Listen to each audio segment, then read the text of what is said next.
పంతం హద్దులోనే ఆపనా మగువ మనసు తెలిసేనా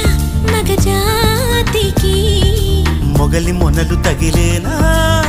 లేత సోయగానికి కూత దేనికి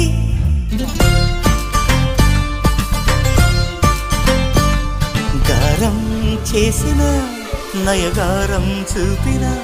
కనికారమే కలుగుతోంది కష్టపడకే కాంచనా